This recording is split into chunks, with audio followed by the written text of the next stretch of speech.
All right, let's just jump straight into it. Today's explainer is all about the devastating 2026 wildfire season. We're going to break down the sheer, staggering scale of this national crisis and really dig into exactly what is happening on the ground across the country right now. So, to get us started, you really have to wrap your head around this number. Over 7.6 million acres. That is how much land has burned across the United States so far this year. I mean, it's a completely mind-boggling amount of devastation that immediately sets the stage for the unprecedented crisis we're facing. It's just a massive footprint, and managing something this large requires a monumental, highly coordinated effort. Section 1. The National Fire Crisis. A massive strain. Right now, the U.S. is sitting at preparedness level 5, and if you follow fire behavior, you know this is the absolute highest possible level of national wildfire response. It literally means our national resources are stretched so incredibly thin that they are on the verge of being completely exhausted. We've currently got crews managing 76 uncontained large fires, and new ones are sparking up daily. Here is our agenda for today's explainer: the National Fire Crisis, a global military response, fueling the flames, Ground Zero, Pacific Northwest, battles across the interior, and we'll wrap up with the lingering threat. Now, this is a really fascinating contrast. The Northwest geographic area is totally overwhelmed. They're at preparedness level 5, dealing with 32 uncontained large fires. But if you look south at California, which is historically our biggest hotspot for wildfires, they are holding steady at a much lower preparedness level 3. They're only managing 2 uncontained large fires right now. The national threat map has heavily shifted north. And it takes an immense amount of ignitions to push the nation to this critical breaking point. Specifically, we're talking about 50,077 individual wildfires that firefighters have responded to so far in 2026 alone. Think about that.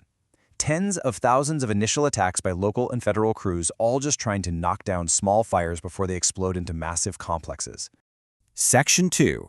A global military response. Answering the call. Because resources are so tapped out, we are literally calling in the cavalry here. Internationally, we've got a contingent of 270 fireline personnel, including 3 full incident management teams, flown all the way in from Australia and New Zealand, mostly working the Northwest and Great Basin. Domestically, 240 Army infantry soldiers from Joint Base Lewis McChord are deployed directly to the fire line on Washington's Little Giant Fire. And up in the sky, we have 5 military C-130 planes retrofitted to drop fire retardant, flying out of Oregon and California. So when you add up those allied and military forces with all of our local, state, and federal crews, it brings the total boots on the ground to an incredible 24,265 personnel. That's basically a small city's worth of highly trained individuals out there, battling the flames and protecting property across the nation right now. Section 3. Fueling the flames. The atmospheric engine. To understand why this is happening, we have to look at the atmospheric engine driving it. A massive amplifying high-pressure system is just baking the West. Inland Pacific Northwest temperatures are being pushed 10 to 15 degrees above normal, easily hitting the mid-90s. And down in the lower deserts, places like Phoenix are baking at a staggering 112 degrees. The fuels out there are just bone dry. But it's not just the heat, it's the whole shebang.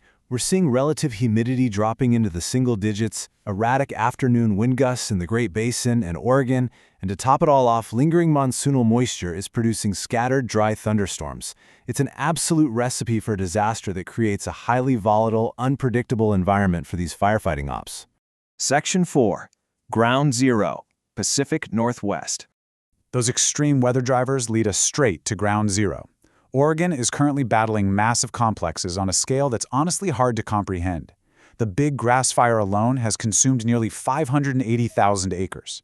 Then you've got the Roe Creek Complex at over 370,000 acres and the Grasshopper Fire at over 92,000 acres, which is making aggressive uphill runs and group torching, meaning whole clusters of trees are erupting in flames at once.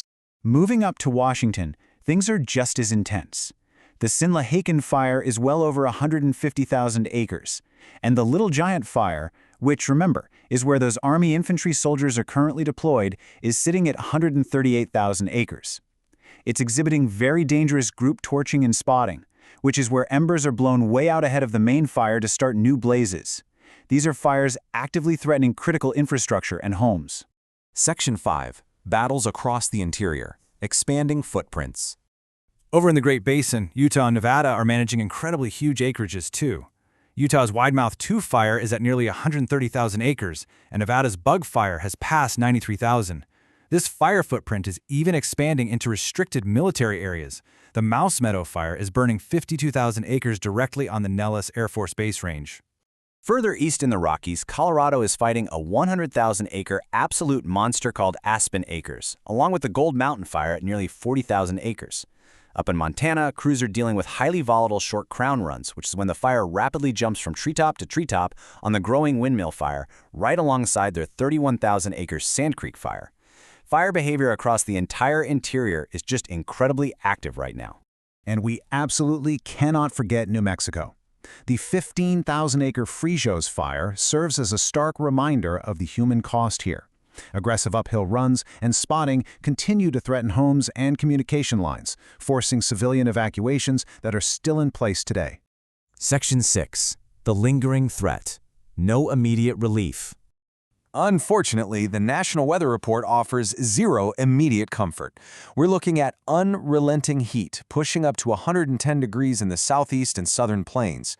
Pair that with afternoon gusts of 15 to 25 miles per hour in Texas and erratic thunderstorm outflow winds, and you've got a volatile mix practically guaranteed to spark new lightning ignitions while fanning the fires we already have.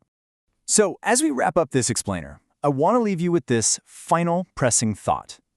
Given the massive, bone-dry fuel loads on the ground, and a weather forecast that is basically just predicting more extreme heat and lightning strikes, when will these 24,000 exhausted firefighters finally get some relief? The data makes it painfully clear. We are still deeply, deeply entrenched in this fight. Thanks for joining me to break down the facts today, and we'll keep analyzing this data as the situation unfolds.